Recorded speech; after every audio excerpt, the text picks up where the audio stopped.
Hello hello नमस्कार मित्र हो. मी डॉक्टर अविनाश इनामदार, तुमचा मित्र, तुमचा हितचिंतक आणि तुमचा मार्गदर्शक. Hello hello hello hello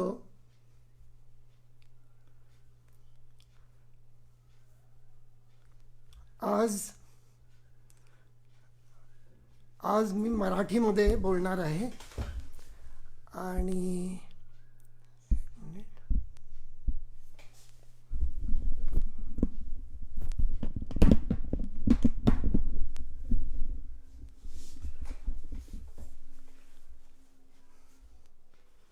hello, हे माझं तिसरं फेसबुक लाईव्ह आहे.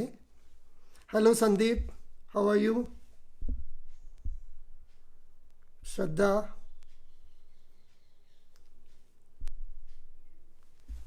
हे तिसरं फेसबुक लाईव्ह आहे.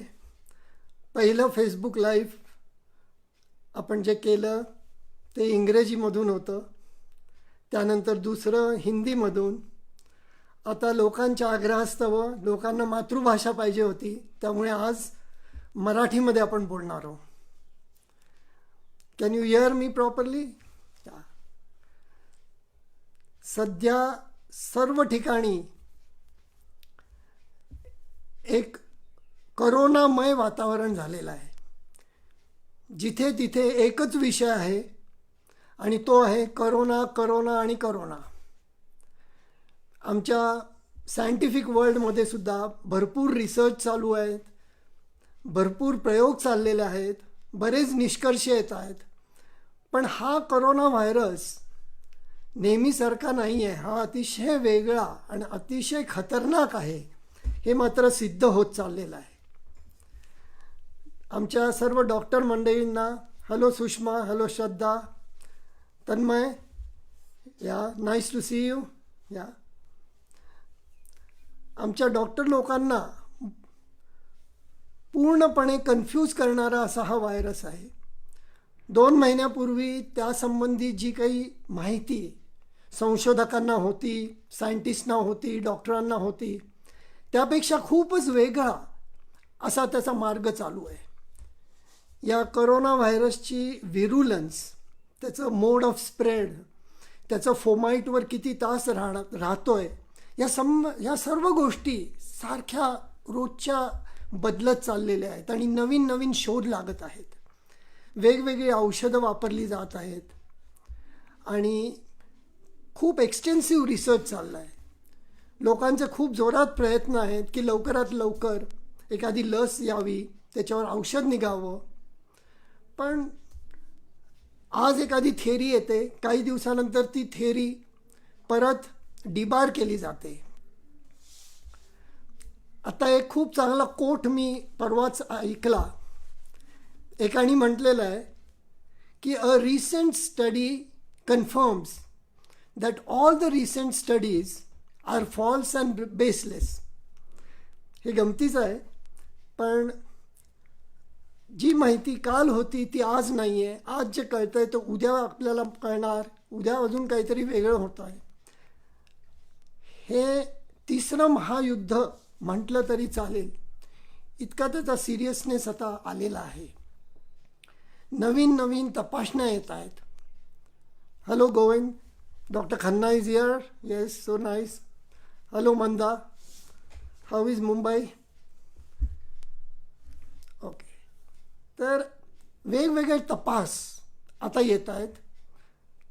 आता परवाच मला आमचे काही डॉक्टर मंडळी सांगत होते की इकोच्या तपासमध्ये, इकोकार्डिओग्राफी आपण करतो, त्याच्यामध्ये वेगवेगळ्या गोष्टी आपल्याला दिसतात. आणि करोनामध्ये अतिशय वेगळ्या पद्धतीचे हार्टचं कॉन्ट्रॅक्शन, मायोकार्डायटिस, पेरिकार्डायटिस, त्याचं इजेक्शन फ्रॅक्शन कमी होतं, वगैरे वगैरे गोष्टी आता दिसायला लागलेल्या आहेत. त्याचबरोबर हा करोना व्हायरस नुसतं हृदयाला नाही, पण पहिल्यांदा फुफ्फुसाला वार करतो. आणि त्यासाठी hello Ritesh, hi, how are you? तर एक लस नावाचा तपास आहे ज्याचं नाव लंग अल्ट्रासाऊंड. तो आता खूप पॉप्युलर होत चाललेला आहे. आता हा तपास म्हणजे काय आहे की व्हायरसमुळे फुफ्फुसाला काय इजा झाली हे आपल्याला एका नॉन इन्व्हेसिव्ह, आणि त्यासाठी हा तपास खूप आता पॉप्युलर झालेला होत आहे. खरं म्हणजे CT स्कॅन करण्यापेक्षा लस करणं हे जास्त चांगलं आहे असं आता बऱ्याचशा लोकांकडून कळत आहे. तर मित्र, आपण we will come to the topic very soon. They are lot of people who have gathered. आणि आजचं प्रमुख मी मराठीमधून बोलणार, मधून इंग्लिश, मधून हिंदी. तर ही आत्ताची परिस्थिती जी आहे लॉकडाऊनची, हे लॉकडाऊन या येत्या 8-10 दिवसात संपेल अशी आशा आपण बाळगतो, पण खात्रीपूर्वक सांगता येत नाही. कारण काही देशांमध्ये हे लॉकडाऊन 2-2 महिने, 3-3 महिने जाहीर केलेलं आहे. तर सध्याची जी परिस्थिती आहे त्याचा आढावा घेऊन पुढचा निर्णय सरकार आणि आरोग्य खातं करणार. आता या लॉकडाऊनमध्ये सर्वच बोर झालेले आहेत. प्रत्येकाला कंटाळा आला आहे. केव्हा एकदा हे संपत आहे, केव्हा एकदा आम्हाला स्वातंत्र्य मिळत आहे, आम्ही बाहेर पडतो आहे. कारण तेच घर, त्याच 4 भिंती, तीच माणसं, फक्त काय तर इंटरनेटवर कनेक्शन चाललं आहे. माझा सकाळचा काही वेळ ऑनलाईन कन्सल्टेशनमध्ये जातो. दुपारी थोडेसे वेबिनार असले तर ते मी अटेंड करतो. दिवसातनं 2-3 मेडिकल वेबिनार्स असतात. आणि कधीतरी आठवड्यातनं 1-2दा आता तुमच्याशी संवाद साधायला सुरू केलेला आहे. तर आज आपण ज्या विषयाकडे बोलणार आहोत ते आहे की ही जी पंचमहाभूतं आहेत, द 5 एलिमेंट्स ऑफ लाईफ, की ज्याच्यामुळे तुमचं जीव आज निर्माण झालेला आहे, ही जीवसृष्टी निर्माण झालेली आहे, ती जी 5 पंचमहाभूतं आहेत त्याचा आपण जास्तीत जास्त फायदा घेऊन आपण आपल्या तब्येतीकडे कसं लक्ष देता येईल, तब्येत कशी सुधारता येईल. तर ही 5 पंचमहाभूते कुठली? तर जल, वायू, अग्नी, पृथ्वी आणि आकाश. आता आज आपण फक्त जल, वायू आणि अग्नी ह्याच्या संबंधी बोलणार आहोत. आणि ह्याचा फायदा आपल्याला आपल्या जीवनामध्ये कसा करता येईल त्यातल्या काही सिंपल, अतिशय सोप्या युक्त्या मी तुम्हाला सांगणार आहे. आणि हे जे मी काही तुम्हाला आज सांगणार आहे हे काही नुसतं पुस्तकी ज्ञान नाही, कट अँड पेस्ट नाही आहे, इकडून घेतलं आहे तिकडे तुम्हाला सांगतो आहे. जे तुम्हाला सांगणार, hello doctor Shilpa Balasaheb Shinde, very good, Aarti Aranke, kapalbhati प्राणायामासंबंधी सांगणार आहे, बोलणार आहे नक्की. तर ही जी पंचमहाभूतं आहेत त्याच्यापैकी जल, अग्नी आणि वायू ह्या संबंधीच आज बोलणार आहे. कारण ह्यापासून तुम्हाला अत्यंत लाभदायक असा फायदा सतत होणार आहे. तर तो कसा करून घ्यायचा ह्याकडे आपण वळणार आहोत. सगळ्यात पहिलं म्हणजे पाणी. आता पाणी जे असतं, water is nothing just but it is basically an energy. Water is energy. आणि त्या पाण्याची एनर्जी तुम्ही कशी घ्यायची ह्याच्यासाठी आपण रोज पाणी पित असतो. पण पाणी कशा पद्धतीने प्यायचं, किती प्यायचं, केव्हा प्यायचं वगैरे वगैरे ह्या गोष्टी फार महत्त्वाच्या असतात. आता पाण्याला किंमत नाही, कारण पाणी हे भरपूर अवेलेबल आहे. एखादा थेंब पेट्रोलचा पडला तर आपण म्हणतो अरे अरे पेट्रोल वाया गेलं. पण पाणी आपण वाया घालवत असतो, आपण त्याच्याकडे लक्ष देत नाही, कारण ते मुबलक प्रमाणामध्ये अवेलेबल आहे. तर आता पहिली गोष्ट, तुम्ही रोज जे पाणी पिता ते नेहमी कोंबट किंवा गरम असावं. Lukewarm water or hot water is always the best solution. तब्येतीच्या दृष्टीने ते अतिशय चांगलं. आता ल्यूक वॉर्म म्हणजे किती? आपलं बॉडी टेम्परेचर 37 डिग्री सेंटीग्रेड आहे. तर तुम्ही साधारण 40 डिग्रीच्या आसपास टेम्परेचर असलेलं पाणी प्यायला पाहिजे. ही पहिली महत्त्वाची गोष्ट. आता काही देशांमध्ये विशेषतः चायना, जपान या ठिकाणी मी बघितलं की कित्येक लोक असं थर्मास घेऊन जातात. त्या थर्मासमध्ये गरम पाणी असतं आणि ते गरम पाणीच पितात. केरळामध्ये मी गेलो होतो. केरळामध्ये मी बघितलं इतका उकाडा आहे, इतकं गरम आहे, तरी पण हॉटेलमध्ये जा, कुठेही जा, पहिल्यांदा तुम्हाला गरम पाणी देतात. बॉडी टेम्परेचर, आउटसाईड टेम्परेचर आणि inside temperature should remain the same. त्याच्यात डिस्क्रिपन्सी झाली की आरोग्याला ते घातक ठरतं. त्यामुळे उद्यापासून कोंबट पाणी किंवा गरम पाणी प्यायचं. नंबर 2, तुम्ही पाण्याचं स्टरलायझेशन कसं करता हे फार महत्त्वाचं आहे. आता काही लोक सांगतात आम्ही जे नळाचं येतं पाणी तेच घेतो, एखाद्या कापडामध्ये फक्त फिल्टर करतो आणि पितो. काही लोक पाणी त्या वेगवेगळ्या फिल्ट्रेशन सिस्टीम्स वापरतात.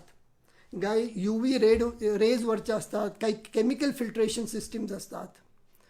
पण पाणी, शुद्ध पाणी पिण्यासाठी सर्वात उत्कृष्ट मार्ग म्हणजे पाणी उकळून प्यायचं. Always boil water for 10 minutes and then only you must drink that water. गरम पाणी करायला असं काही अवघड नाही आहे.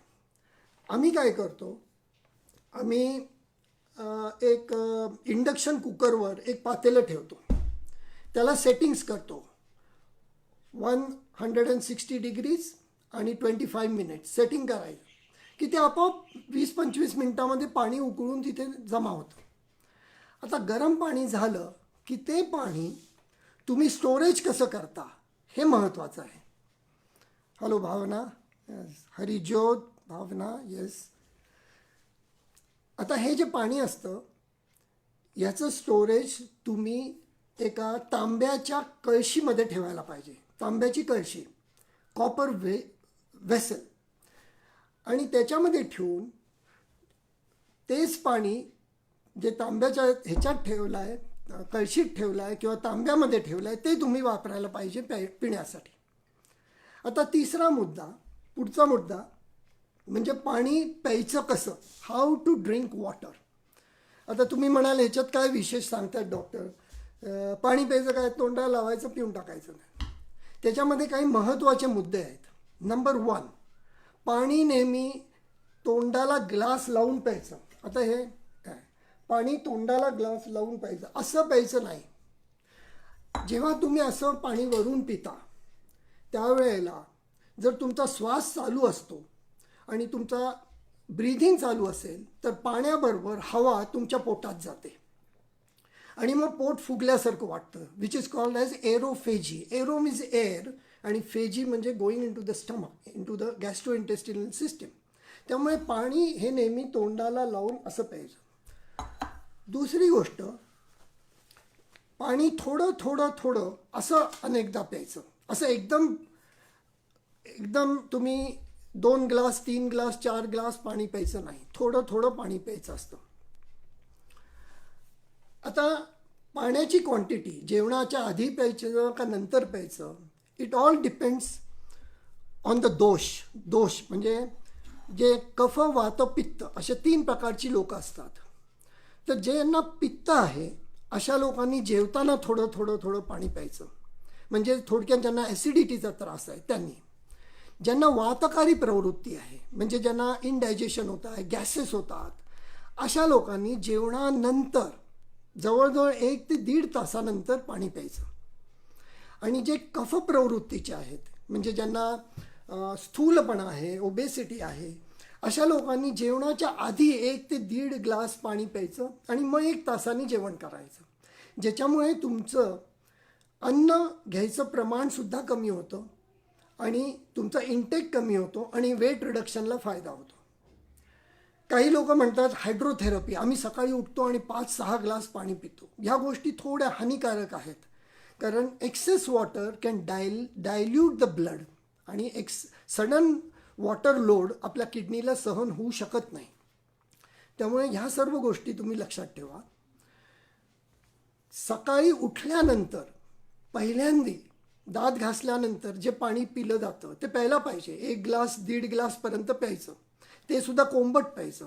त्याला उषपान असं म्हणतात. तर ते तुम्ही सकाळच्या वेळेला करत जा. त्यानंतर काही एक अर्ध्या तासानंतर तुम्ही तो इग्निशन ड्रिंक म्हणजे चहा, त्याच्यानंतर आलं आणि मध, लिंबू वगैरे पदार्थ घातलेले जे इग्निशन ड्रिंक म्हणून मी एक व्हिडिओ केलेला आहे, तो तुम्ही जर माझ्या फेसबुक पेजवर किंवा यूट्यूबवर गेलात तर तुम्हाला इग्निशन ड्रिंक नावाचा एक व्हिडिओ दिसेल, तो तुम्ही अवश्य बघा. आणि ते पेय सकाळचं पाणी पिल्यानंतर अर्ध्या तासानंतर ते पाणी प्या, इग्निशन ड्रिंक घ्या, त्याचा तुम्हाला भरपूर फायदा होईल. तर ह्या सगळ्या गोष्टी झाल्या पाणी कसं प्यायचं ह्या संबंधीचा. आता दुसरी गोष्ट, पाण्याचा दुसरा उपयोग आपल्याला कशाला असतो? आपलं शरीर साफ करायला, म्हणजे थोडक्यात स्नानासाठी, आंघोळीसाठी. आता आंघोळी संबंधीच्या पण काही गोष्टी तुम्हाला सांगायच्या. जर तुम्हाला कोणाला विचारलं की आंघोळ का करायची, वाय टू टेक बाथ, तर लोक काय सांगतील, नाही तिथे घाम येतो आणि तो घाम काढण्यासाठी, स्वच्छ करण्यासाठी आम्ही आंघोळ करतो. आंघोळीचा फक्त एवढा फायदा नाही आहे. आंघोळ करण्यामध्ये खूप शास्त्रीय कारणं आहेत आणि त्याचा फायदा तुम्ही करायला पाहिजे. म्हणजे उदाहरणार्थ म्हणजे सांगायचं म्हणजे स्वच्छता तर आलीच, तुमच्या पोर्समध्ये जे काही स्किन पोर्समधून घाम बाहेर येतोय तो आपल्याला काढायचा आहे. पण आंघोळ करताना जर तुम्ही गार पाणी थोडं वापरलं तर it will boost your immunity, तुमची प्रतिकारशक्ती वाढते, तुमच्या बी सेल्स फ्रॉम ल्युकोसाइट्स, WBCचे लेवल्स वाढतात, बी सेल्स ॲक्टिवेट होतात आणि तुमची इम्युन सिस्टीम चांगली सुधारते. त्याचबरोबर cold water causes release of certain endorphins from the brain. Endorphins are substances की ज्यांनी तुम्हाला sense of well-being, happiness, euphoria येतो, तो त्याचा खूप मोठा फायदा आहे. त्याचबरोबर एकदा गरम पाणी, गार पाणी असं वापरलं तर what you get is a change in the vascular compliance. म्हणजे आपल्या ज्या रक्तवाहिन्या आहेत त्या गरम पाण्याने त्या प्रसरण पावतात, त्या मोठ्या होतात आणि गार पाण्याने त्या आकुंचन पावतात. त्यामुळे गरम पाणी, गार पाणी असं वापरल्याने तुमची व्हॅस्क्युलर कॉम्प्लायन्स सुधारतो. हा एक अतिशय महत्त्वाचा मुद्दा आहे. आणि त्याचबरोबर हॉट वॉटर, कोल्ड वॉटर हा जो बाथ कॉन्सेप्ट आहे, हा जर तुम्ही पाळलात, मी सांगणार आहे कसे करायचे पुढे ते, तर तुमचे बॅरो रिसेप्टर्स म्हणजे आपल्या बॉडीमध्ये सेन्सर्स असतात, वेगवेगळे सेन्सर्स, जसे तुमच्या विमानाला सेन्सर्स आहेत, कारला सेन्सर्स आहेत, तसे आपल्या शरीरात सेन्सर्स आहेत. म्हणजे तुमचं BP कमी झालं तर ते सेन्सर्स बरोबर आयडेंटिफाय करून BP वाढवतात, BP जास्त झालं तरी ते कमी करतात. तर हे जे बॅरो रिसेप्टर्स आहेत त्याची कार्यक्षमता हॉट वॉटर, कोल्ड वॉटर बाथनी सुधारते. तर ही एक अतिशय अजून एक महत्त्वाची गोष्ट आहे. आता एक लक्षात घ्या की skin is the biggest sensory organ in the body. It is a organ, तो एक ऑर्गन आहे. हे कातडी म्हणजे चमडी म्हणजे साधी समजू नका, फार महत्त्वाची आहे. त्याच्यावर डिग्री कोर्सेस आहेत, लोक MD करतात स्किनच्या नॉलेजमध्ये. Total 25 square foot area cover होईल एवढी कातडी साधारणपणे एका माणसाच्या अंगावर असते, हे लक्षात ठेवा. ते 2 लेयर्स आहेत, एपिडर्मिस आणि डर्मिस. त्या एपिडर्मिसचे परत 5 भाग असतात, वेगवेगळे रेस, आपण त्याच्यामध्ये जाणार नाही. तर अशा पद्धतीने ही जी चमडी आहे आपलं जो स्किन आहे त्याच्यातनं आपल्याला फायदा घ्यायचा आहे. तर आता तुम्ही जेव्हा आंघोळ सुरू करता, hello Avinash Gopne from Baramati, yes, very nice to see you. तर आता आंघोळ कशी करायची, अतिशय सिंपल गोष्ट मी तुम्हाला सांगणार आहे. आता लोक म्हणतात याच्यात काय सांगायचं आहे, आंघोळ आम्ही पण करतो, पाणी घ्यायचं, लावायचं, थोडं साबण लावायचा, झाला. अशी कटशॉट आंघोळ केली तर त्याचा पूर्ण फायदा तुम्हाला मिळणार नाही.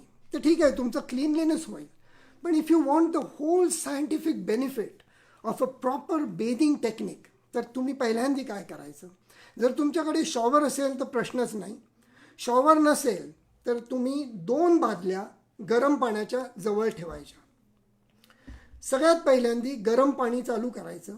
म्हणजे गरम म्हणजे साधारण 40 to 50 डिग्री सेंटीग्रेड, साधारण 50पर्यंत टॉलरेबल पाणी असतं आपल्याला.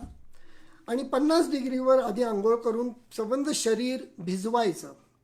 ते भिजवल्यानंतर साबण लावायचा. आता खरं म्हणजे मी मी साबण फारसं वापरत नाही, पण आता करोनानंतर साबणच वापरायला लागलो आहे. कारण असं सिद्ध झालं आहे की ह्या सोपमुळे करोनाच्या वरचं प्रोटीन डिझॉल्व होतं आणि ते व्हायरस मरून जातात. पण करोना नसताना तुमची ग्रॅम फ्लोअर म्हणजे डाळीचं पीठ, त्याच्यामुळे थोडी हळद आणि त्याच्यामध्ये थोडंसं दूध असं घालून मी वापरायचो. पण सध्या तुम्ही सोप अँड वॉटरच वापरा. गरम पाण्याने सबंध शरीर ओलं झाल्यानंतर साबण लावायचा आणि साबण लावल्यानंतर तुम्ही स्क्रबिंग करायला पाहिजे. Scrubbing is very important. आता आम्ही ओपन हार्ट सर्जरी करतो त्यावेळेला आम्ही हे बॉडी जेव्हा चेस्ट ओपन करायची असते तेव्हा स्क्रब करतो, हे संबंध स्वच्छ करतो. आपण जेव्हा स्क्रबिंग करतो तेव्हा या छोट्या छोट्या ज्या डेड सेल्स असतात त्या सर्व बाहेर पडतात आणि त्या तिथून निघतात. आता स्क्रबिंगसाठी you must use a scrubber. आता दिस इज अ स्क्रबर. हा स्क्रबर तुम्ही न चुकता वापरायला पाहिजे. आता स्क्रबिंग झालं की हळूहळू तुमचा टेम्परेचर तुम्ही कोल्डकडे न्यायचं. From hot water you make it less hot water, then you make it lukewarm आणि देन गो टुवर्ड्स कोल्ड. असं करत करत तुम्हाला आश्चर्य वाटेल की तुमचं बॉडी इझिली टॉलरेट करेल. आणि ज्या पाण्याखाली तुम्ही ज्या गार पाण्यात तुम्ही कधी आंघोळ करू शकणार नाहीत असं जर तुम्हाला वाटत असलं तर तुम्ही आरामशीर ते पाणी तुम्हाला सहन होईल. आता हार्ट सर्जरीमध्ये आम्ही जेव्हा हृदय थांबवतो तेव्हा सिस्टमिक बॉडी कूलिंग करतो. म्हणजे आपलं टेम्परेचर 37चं कमी कमी कमी कमी करत आम्ही 20 डिग्री 22 डिग्रीपर्यंत कमी नेतो आणि परत ऑपरेशन झाल्यावर परत टेम्परेचर हळूहळू वाढवतो. कुठल्याही शरीराला gradual cooling and gradual warming is tolerable. It is not harmful, it is not dangerous. Sudden cold water अंगावर घेतलं तर there is a slight risk of sudden cardiac arrest. Heart बंद पडण्याची शक्यता असते, त्याला व्हेंट्रिक्युलर फिब्रिलेशन म्हणतात. सवयीचा प्रश्न हा एक झाला, पण कधी कधी जर एखाद्याचं व्हाल्व लिकेज होत असेल, एऑर्टिक रिगर्ज असेल तर अशा पेशंट्समध्ये सडन कार्डियॅक फिब्रिलेशन व्हायची शक्यता असते. तर गरम पाण्यापासून तुम्ही हळूहळू आता गारपर्यंत आलात आणि यू टॉलरेट. आता जेव्हा गार पाणी अंगावर पडतं तेव्हा शरीरामध्ये खूप प्रचंड बदल होतात, जे मी तुम्हाला सांगितलं. पेरिफेरल व्हॅझोकन्स्ट्रिक्शन होतं, तुमचं ब्लड प्रेशर थोडं वर येतं, तुमच्या ब्रेनला स्टिम्युलस जातो की जिथून एंडोमॉर्फिन्स रिलीज होतात आणि तुमचे जे पोर्स, स्किनचे पोर्स जे गरम पाण्याने ओपन झालेत आणि तिथे आत साबण आत गेला आहे ते क्लोज झालेत आता. तर त्या गार पाण्याखाली तुम्ही 2 ते 3 मिनटं थांबायचं आणि मग परत again come back to hot water. Slowly again reverse करायचं आणि परत गरम पाणी घ्यायचं. शॉवर ज्यांच्याकडे नाही त्यांनी दुसरी बादली घ्यायची आणि त्या बादलीमध्ये पाणी सोडायचं. आता दुसरी म्हणजे परत त्या गरम पाण्याने सुरुवात करायची त्याची. तर हळूहळू Wien you go towards hot water again the pores will open up again.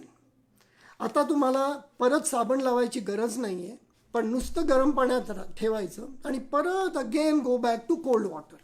त्यामुळे hot cold again hot and again cold आणि मग तिथे कोल्ड झाल्यानंतर तुमची आंघोळ संपली. ह्याच्यामध्ये खूप फायदे आहेत. हाच प्रयोग आणि अशाच पद्धतीने जेव्हा तुम्ही स्विमिंग पूलमध्ये पोहायला जाता तेव्हा गार पाणी असेल, समजा हीटेड पूल नाही आहे, साधा पूल आहे आणि तुम्ही एकदम गार पाण्यामध्ये डाईव्ह मारता, हे कधी कधी धोकादायक असू शकतं. त्यामुळे इवन स्विमिंग पूलमध्ये गरम पाण्यामध्ये आंघोळ करून हळूहळू go up to cold water, tolerate that cold water and then go and swim there. हे झाल्यानंतर तुम्ही टर्किश टॉवेल किंवा कुठलाही पंचा यांनी मॉपिंग करायचं. डोंट रब इट, कारण तुम्ही ऑलरेडी स्क्रब केला आहे. Just mop your body and allow the skin to get dry. ही पद्धत आहे. तर या सगळ्या गोष्टी मी सांगितल्या, फॉलो करा. या तुम्हाला निश्चित फायदा होईल आणि तुम्हालाच फरक वाटेल की जेव्हा गार पाण्याने शेवटी आंघोळ संपून जेव्हा तुम्ही बाहेर येता तेव्हा तुम्हाला किती फ्रेशनेस वाटत आहे. तर हे झालं पाण्यासंबंधी. बेसिकली पाण्याचे हे 2 गोष्टी तुम्हाला सांगणं आवश्यक होतं. आता ह्याच्या पुढे आपण जाऊया वायू म्हणजे हवा. आता ही जी हवा आहे या हवेचा शरीराला किती उपयोग आहे हे मी सांगायला नको.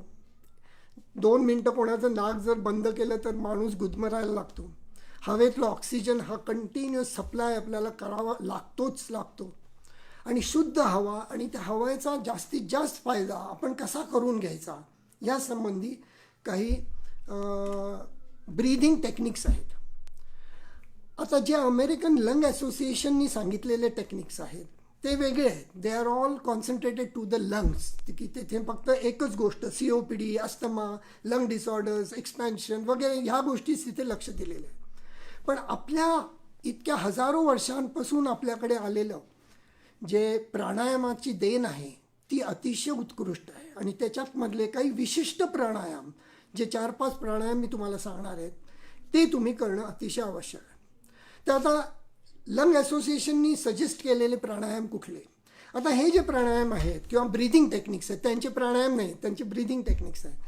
तर ते जे टेक्निक्स आहेत हे बेसिकली त्याचे ब्रीथॉलॉजी किंवा त्याचं सायन्स हे अतिशय वेगळं आहे. आणि प्राणायामाचे जे फायदे आहेत ते प्रचंड आहेत, कारण त्याच्यात खूप व्हेरिएशन्स आहेत. की प्राणायामामध्ये तुमचा pH ॲसिडिकचा अल्कलाईन होऊ शकतो, तुमच्या ॲल्व्ह्युलर कॅपिलरी परमिॲबिलिटी सुधारते, तुमचे थायरॉईड फंक्शन्स आणि वेगवेगळ्या ग्रंथींचं परफॉर्मन्स सुधारतं. तुमचं बंध वेगवेगळे केले की तुमच्या आतल्या ज्या नाडीज आहेत, त्यात वेगवेगळी चक्र आहेत, ते सुद्धा स्टिम्युलेट होतात. असे प्राणायामाचे खूप प्रचंड फायदे आहेत, जे फायदे आता पाश्चिमात्य लोकांना समजलेले आहेत. म्हणून तर आजकाल प्राणायामावर आपल्या भारतीय लोकांपेक्षा परदेशी लोकांची जास्त पुस्तकं मार्केटमध्ये आहेत. ओके, तर आपण आता पहिल्यांदा ब्रीदिंग टेक्निक्स करू जे अमेरिकन लंग असोसिएशनने ॲडव्होकेट केले. पहिलं टेक्निक आहे, आता हे जे सर्व प्रकार आहेत हे नुसतं कोरोना होऊ नये म्हणून नाही आहेत, पण तुमच्या डे टू डे लाईफसाठी तुम्ही हे करत राहा. तुम्हाला जर mild ॲस्थमा, mild bronchitis, mild COPD हे सगळं आजकाल रेस्पिरेटरी डिसीजेस खूप वाढलेले आहेत, तर ह्याच्यासाठी ह्या प्राणायामांचा आणि ह्या ब्रीदिंग टेक्निक्सचा तुम्हाला खूप फायदा होणार आहे. In corona they have found की corona affects the surfactant producing cells in the lungs. म्हणजे सर्फॅक्टन, व्हॉट इज सर्फॅक्टन? म्हणजे surfactant is a substance that keeps the alveoli open. Alveoli म्हणजे छोट्या छोट्या ज्या एअर सॅक्स आहेत त्या उघड्या राहण्यासाठी जे सबस्टन्स असतो that is called a surfactant. आता करोना पहिलं it hits those cells which produces these surfactants. तर हे आपले सर्फॅक्टंट प्रोड्युसिंग सेल्स जे आपल्या फुफ्फुसामधले आहेत ते हेल्दी राहण्यासाठी हे 5 आणि 5 हे 10 प्रकार मी तुम्हाला सांगणार आहे ते तुम्ही करणं आवश्यक आहे. अगदी सोपे आहेत, मी तुम्हाला करून दाखवेन आणि तसे आपण करायचे. नंबर 1 त्यांनी जे सांगितलं is a purse lip breathing. Purse lip म्हणजे तुमचे जसं पर्स जसं ओपनिंग तुम्ही बंद करता तसं हे तुमचे ओठ बंद करायचे आणि ब्रीदिंग करायचे. म्हणजे तुम्ही श्वास नाकाने घ्यायचा नेहमीसारखा आणि श्वास सोडताना तो नाकाने न सोडता तोंडातनं सोडायचा. पण तोंडातनं सोडत असताना थोडंसं प्रेशर द्यायचं, म्हणजे शिट्टी वाजवताना करतो तसं. ह्याच्यामुळे काय होतं, तुमचं एंड एक्सपिरेटरी प्रेशर वाढतं, म्हणजे what you call as the PEEP phenomena. म्हणजे positive end expiratory pressure in the lungs वाढतं की ज्याच्यामुळे या छोट्या एअर सॅक्स ओपन अप होतात. तर ह्या टेक्निकला म्हणतात पर्स लिप ब्रीदिंग. तर आता कसं करायचं असं, पहिल्यांदा नाकाने श्वास घ्यायचा, एक खोल श्वास एक 3 ते 4 सेकंदामध्ये आणि 1-2 सेकंद धरून ठेवायचा आणि तोंडाने सोडायचा.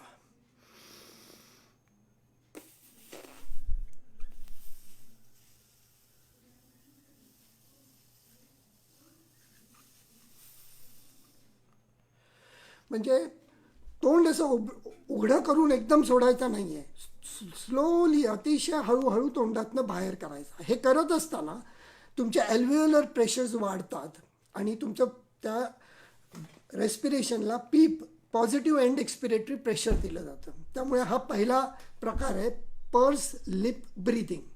Number 2 what the advocate is belly breathing. आता ब्रीदिंग म्हणजे जो श्वास आपण घेतो तो 2 पद्धतीने असतो. एक थोरॅसिक म्हणजे आपण इथून श्वास घेतो आणि दुसरा तुमचा जो डायफ्रॅम खाली गेला म्हणजे जो पडदा असतो फुफ्फुस आणि तुमच्या ह्या पोटाच्या खाली पडदा, तो पडदा खाली न्यायचा, त्याला म्हणतात हा खाली नेणं. So this is called the diaphragmatic breathing. तर डायफ्रॅग्मॅटिक ब्रीदिंगसाठी तुम्ही छाती फुगवायची नाही आहे, छाती आहे अशीच ठेवायची आणि पोट फुगवायचं आहे. तर इथे असं आहे.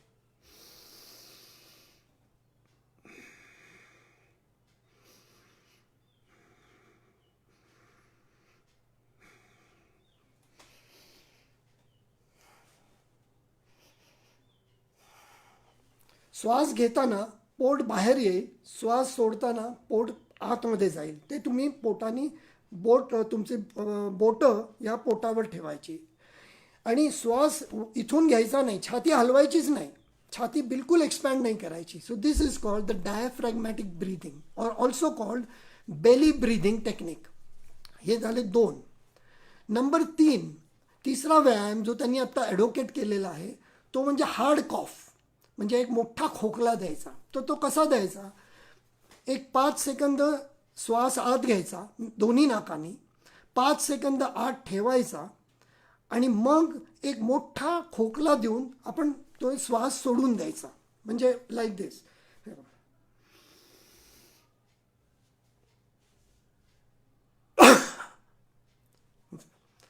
जोरात खोकायचं.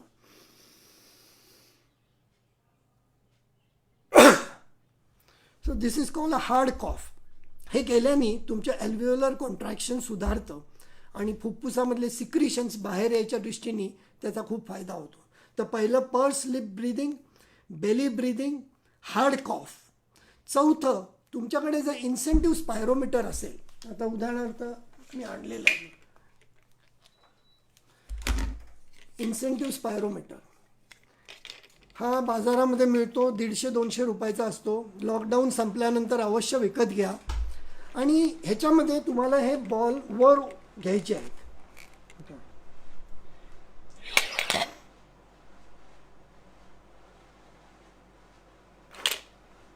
हे तिन्ही बॉल पहिल्यांदा तुम्हाला तिन्ही जमणार नाही, त्याची सवय लागते आणि तेवढं तुमची व्हायटल कॅपॅसिटी चांगली पाहिजे. तर ते तिन्ही बॉल वर घेऊन धरून ठेवणं आवश्यक आहे. असं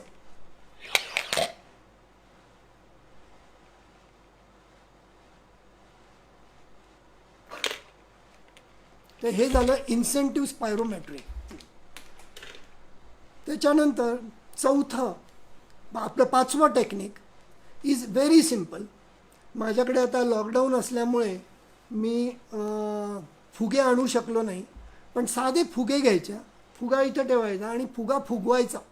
साधे फुगे फुगवायचे, अगदी सोपं आहे. त्याच्यामध्ये एक्सपिरेटरी एक्सरसाइज आहे. ह्याच्यामध्ये आपण श्वास ओढतो या इन्सेंटिव्ह स्पायरोमीटरमध्ये आणि फुग्यामध्ये आपण श्वास बाहेर सोडतो.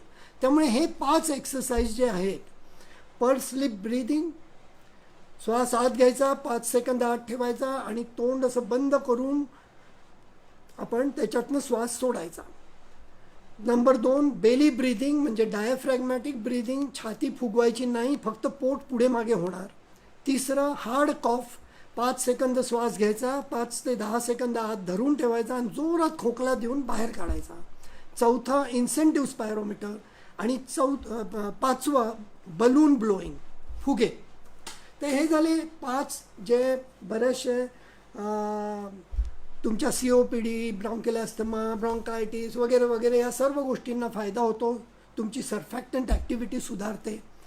पण ह्याही पुढे जाऊन सगळ्यात चांगलं म्हणजे तुमचे प्राणायाम. आता प्राणायाम 5 महत्त्वाचे प्राणायाम तुम्ही केले, तेवढे 5 तरी तुम्हाला खूप फायदा होणार आहे. नंबर 1 कपालभाती. आता कपालभाती मी सांगायला नको, गेली अनेक वर्ष तुम्ही TV ऑन केला तर रामदेव बाबाजींचे तुम्ही बघताच. करणं अतिशय सोपं आहे, त्याच्यात काही नाही, फक्त त्याचं महत्त्व पटवून देणं हे माझं काम आहे आणि मी ते करायची इच्छा आहे. कपालभाती प्राणायाम जेव्हा आपण करतो, ज्याच्यामध्ये श्वास घ्यायचा लगेच सोडायचा, घ्यायचा सोडायचा, त्यामुळे कॅपिलरी एक्सचेंज टाईम अतिशय आपण कमी करतो. आणि जेव्हा तुम्ही जोरजोरात तुमचा श्वास बाहेर काढता त्यावेळेला तुमचं कार्बन डायऑक्साईड एक्सेलेशन होतं आणि तुमच्या बॉडीचा जो pH आहे तो ॲसिडिक असेल तर सोली इट शिफ्ट्स टू अल्कलाईन. आणि अल्कलाईन pH हा अतिशय चांगला असतो. आजकालच्या ह्या आपल्या जीवनामध्ये जे काही so many toxic things are going in your system which makes our blood pH going towards acidic side. त्या कपालभाती काही मला सांगायला नको, अतिशय सोपं आहे.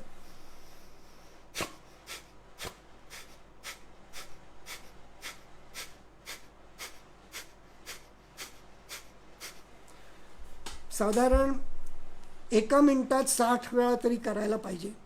तुम्ही 60 ते 80 वेळा सुद्धा करू शकता इन 1 मिनिट. आणि 5 मिनटं तरी तो कपालभाती प्राणायाम करायला पाहिजे. म्हणजे साधारण 500 वेळा तुमचा हा कपालभाती प्राणायाम होईल. सकाळी एकदा संध्याकाळी एकदा केला तर खूपच फायदा. आणि ह्या कपालभाती प्राणायामामुळे खूप लोकांच्या आजारांवर फायदा झालेला आहे. आता अति करायचं नाही. करत असताना सुखासनात बसायचं, ज्ञानमुद्रा करायची, पाठीची हाडं स्ट्रेट ठेवायची, मणका सरळ पाहिजे. हे जनरल प्रिन्सिपल सगळ्याच प्राणायामाला आहेत आणि हे लक्षात ठेवायचे. तर हा झाला कपालभाती. त्याच्यानंतर दुसरा, तो पण अतिशय सोपा आहे, सगळ्या लोकांना माहिती आहे, पण करणं आवश्यक आहे. तो म्हणजे अनुलोम विलोम. म्हणजे एका नाकपुडीतनं श्वास घ्यायचा, इकडून सोडायचा,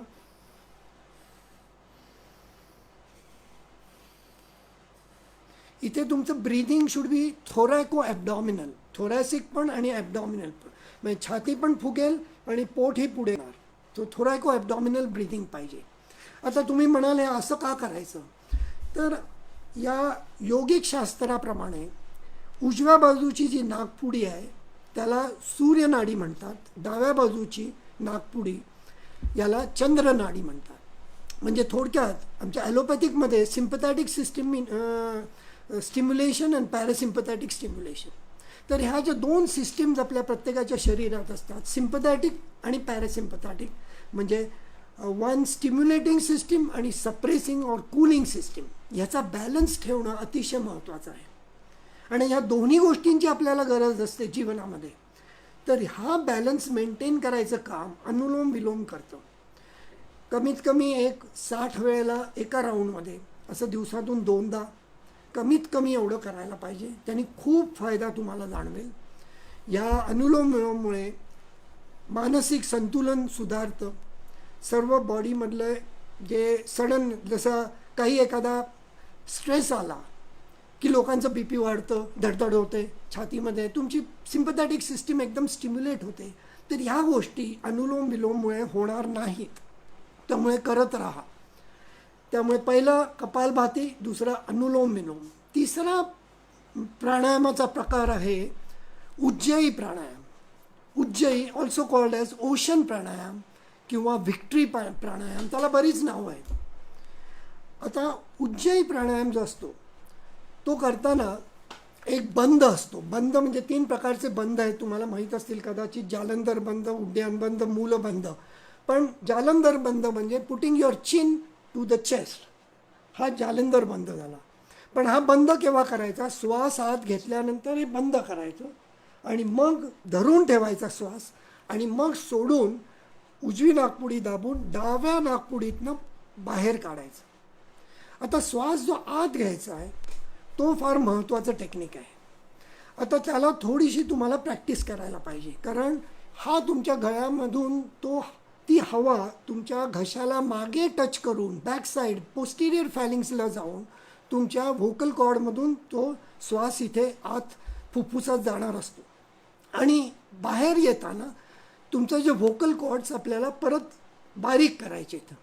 आता थोडक्यात म्हणजे तुम्हाला एखादा चष्मा आहे, आता हा चष्मा आहे, ह्याच्यावर समजा फॉगिंग झाला आहे आणि तुम्हाला इथे फॉग आहे किंवा तुम्हाला चष्मा साफ करायचा आहे, तर तुम्ही काय करता, असं करून, तर हा जो आवाज आहे असा आवाज बाहेर जाताना यायला पाहिजे आणि आत घेताना ह्या आवाज या व्होकल कॉर्ड्समधून आत यायला पाहिजे. आता मी एकदा करून दाखवतो म्हणजे तुम्हाला समजेल आणि मग त्यानंतर तुम्ही तो करायचा. तर उज्जयीमध्ये परत तसंच पाठीचा कणा सरळ, तुम्ही सुखासनात बसलाय, तुमची ज्ञानमुद्रा आहे आणि डोळे मिटून तोंड बंद ठेवून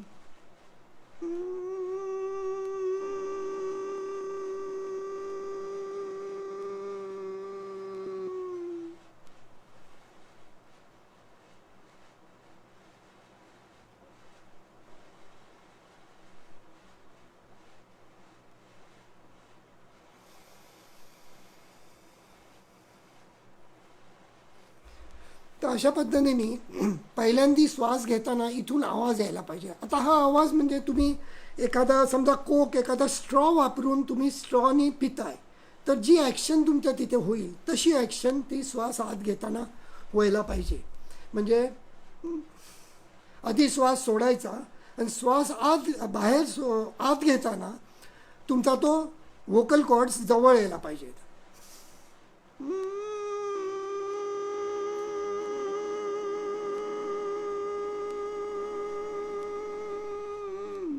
हे झालं की मग बंद, उड्डाण बंद, एक 5 सेकंद, 5 ते 10 सेकंद, आणि मग असं करून डाव्या नाकपुडीतनं सोडायचं. आता डाव्या नाकपुडीतनं का सोडायचं आणि उजव्यातनं का नाही, याला सुद्धा काही शास्त्रीय कारण आहे.